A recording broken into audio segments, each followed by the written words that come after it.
మన fire accidents నాంపల్లిలో station road లో మన 29 మన పోయిన శనివారం అయింది. దాంట్లో 5 చనిపోవడం జరిగింది.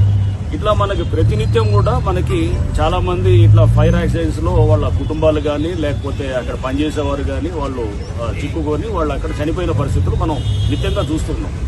దీనన్నిటికీ కారణం ఒకటే, అక్కడ ఏమవుతుందంటే స్టోరేజ్ మెటీరియల్ అంతా కూడా ఉంటుంది. ఫైర్ సేఫ్టీకి సంబంధించిన ఎటువంటి పర్మిషన్స్ కానీ ఫైర్ సేఫ్టీకి సంబంధించిన ఎటువంటి ప్రోటోకాల్స్ కానీ వీళ్ళు పాటించకుండా దానికి ఎటువంటి వాళ్ళు దానికి సేఫ్టీకి సంబంధించినటువంటి ఏ మెకానిజం కూడా లేదు. తప్పించుకోవాలంటే కనుక స్టేర్స్ కూడా మీరు చూసారు మొత్తం ప్యాక్ చేసి ఉన్నాయి. మొత్తం పార్సిల్స్ అన్ని బట్టల పార్సిల్స్ పెట్టున్నాయి.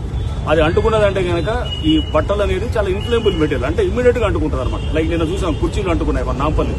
అట్లానే ఇంతకుముందు ఏది మనం జియాగూడలో చూస్తే 3 సజీవదానం అయిపోయారు. అక్కడ పరుపులు మనకి మ్యాట్రెస్లు ఇవన్నీ తయారు చేస్తున్నారు. అంటే ఇవన్నీ ఇన్ఫ్లేమబుల్ మెటీరియల్ అనమాట.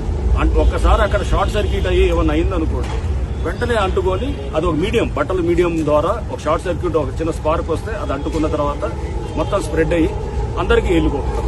దీంట్లో పనిచేసేవాళ్ళు బయటకు వచ్చే పరిస్థితి లేదు. ఇప్పుడు ఎవరన్నా లోపల పొరపాటున యాక్సిడెంట్ అయిందంటే అంతా దైవాధీనం అనమాట. ఏం లేదు, మొత్తం దేవుడి మీద వదిలేసి మనం ఏం అవ్వదులే అనుకునే దీంట్లో ఉన్నాం. కానీ అయితే మటుకు మళ్ళీ ఇక చేసేది ఏం లేదు.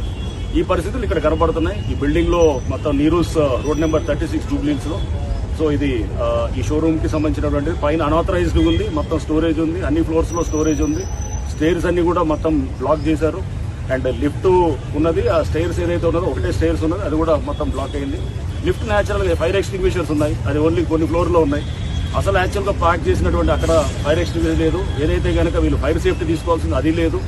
నెక్స్ట్ అన్ఆథరైజ్డ్ గా ఒక ఫ్లోర్ పైన వేశారు, అది కూడా ఒక వైలేషన్ ఉంది. సో ఇవన్నీ చర్యలు తీసుకోబోతున్నాయి.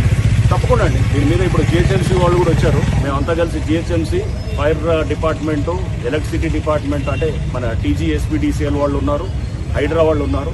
అందరం కలిసి మేము నిన్న సమన్వయంతో అందరం కూడా అనుకోవడం కూడా జరిగింది. ఇప్పుడు జిహెచ్ఎంసీ చట్టం కింద దాన్ని సీజ్ చేయడానికి కూడా జరుగుతుంది. సీజ్ చేసి దానికి పవర్ డిస్కనెక్ట్ చేయడం. పవర్ డిస్కనెక్ట్ ఎందుకు చేస్తున్నామంటే అది ఇమీడియట్ గా అది లేకపోతే స్పార్కులో లేదా ఏదైనా ఈ రోజు సాయంత్రం అవ్వచ్చు. ఇప్పుడు మీరు అనొచ్చు నోటీసులు ఇవ్వకుండా ఎలా చేశారు. నిన్న పేపర్లో చెప్పాము అందరికి కూడా.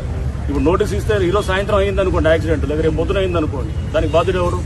సో అందుకోసం అది ఆల్రెడీ చెప్పాము. వీళ్ళందరూ కూడా అది పాటించాల్సిన లీగల్ గా పాటించాల్సిన దానికి చూస్తే కనుక ఇక్కడ ఎటువంటి జాగ్రత్తలు తీసుకున్నట్టయితే అనిపించలేదు. హైదరాబాద్ నగర వ్యాప్తంగా ఇప్పుడు మీరు చెప్తున్న ఫైర్ సేఫ్టీ తనిఖీలు సో ఎన్ని రోజులు జరుగుతాయి? నిరంతరం ఉంటుందా లేకపోతే ఒకసారి చెక్ చేసి వదిలేస్తారు?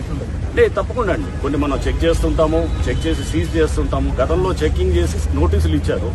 నోటీసులు ఇచ్చి అప్పుడు ఇది చూస్తే కొన్ని సంవత్సరాలు